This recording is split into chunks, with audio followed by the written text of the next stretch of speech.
人万物生成了，道其中主宰。道非常奥妙，道无形无相，视而不见，听而不闻，不可嗅，不可捉摸。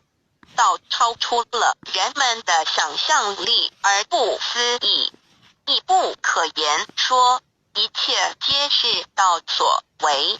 然而我见不到道的动作，道是无为而为的，然一切莫不是道所为。人们常称它为自然。假若无道，任何一物不能存在，因为一切都依靠道而的存。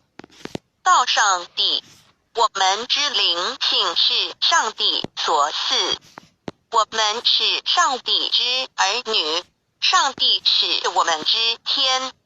When we speak of the